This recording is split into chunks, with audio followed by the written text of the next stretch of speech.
یہ مختصر کہانی ایک باپ اپنے بیٹے سے ایک سبق سیکھتا ہے، تمام لوگوں کے لیے کافی دلچسپ ہے۔ اس کہانی کو پڑھ کر لطف اٹھائیں۔ ویلان ایک بڑھئی تھا۔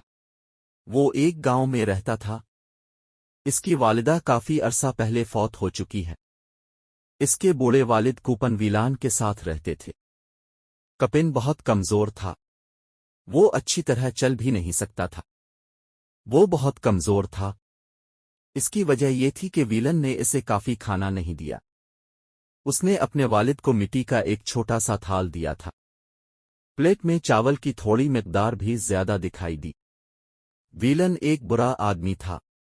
وہ بھی شرابی تھا۔ شراب پینے کے بعد اس نے اپنے والد کو برا بھلا کہا۔ ویلن کا ایک بیٹا تھا۔ اس کا نام متھو ہے۔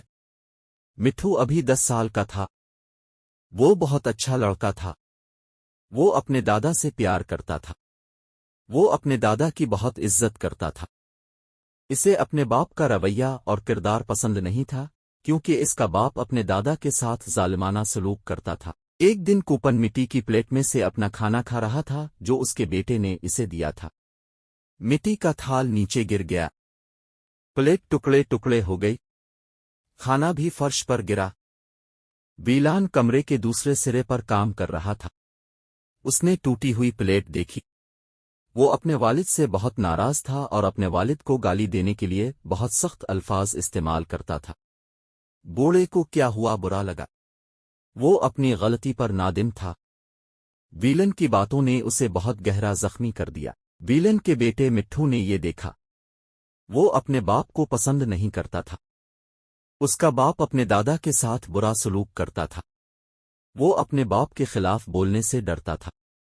اسے اپنے دادا کا دکھ تھا، لیکن وہ اپنے دادا کی حمایت میں کھڑا ہونے کی طاقت نہیں رکھتا تھا۔ اگلے دن مٹھو اپنے والد کے بڑھئی کے اوزار اور لکڑی کا ایک ٹکڑا لے گیا۔ اس نے لکڑی کی پلیٹ بنانے کے لیے اوزاروں کے ساتھ کام کیا۔ اس کے والد نے اسے کام کرتے دیکھا۔ تم کیا بنا رہے ہو مٹھو؟ اس نے پوچھا۔ میں لکڑی کی پلیٹ بنا رہا ہوں، مٹھو نے جواب دیا۔ لکڑی کی پلیٹ کس لیے؟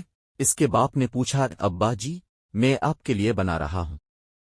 جب آپ بوڑھے ہو جائیں گے میرے دادا کی طرح، آپ کو کھانے کے لیے ایک پلیٹ کی ضرورت ہوگی۔ زمین کی چٹائی سے بنی پلیٹ بہت آسانی سے ٹوٹ جاتی ہے، پھر میں آپ کو ڈانٹ سکتا ہوں سختی سے، تو میں آپ کو ایک لکڑی کی پلیٹ دینا چاہتا ہوں۔ یہ اتنی آسانی سے نہیں ٹوٹ سکتا۔ بڑھئی یہ سن کر چونک گیا۔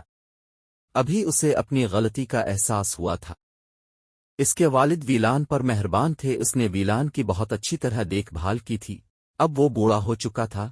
ویلن اپنے باپ کے ساتھ سخت سلوک کر رہا تھا۔ ویلن اب اپنے رویے پر بہت افسردہ تھا۔ اسے اپنی غلطیوں کا احساس ہوا۔ وہ پھر ایک مختلف انسان بن گیا۔ اس دن سے ویلن اپنے والد سے بہت عزت سے پیش آیا۔ اس نے شراب پینا بھی چھوڑ دیا۔ ویلن نے اپنے ہی بیٹے سے سبق سیکھا۔ اپنے والدین کی ہر حال میں عزت کریں، یہ آپ کا فرض ہے، یہ آپ پر ان کی برکتیں لاتا ہے۔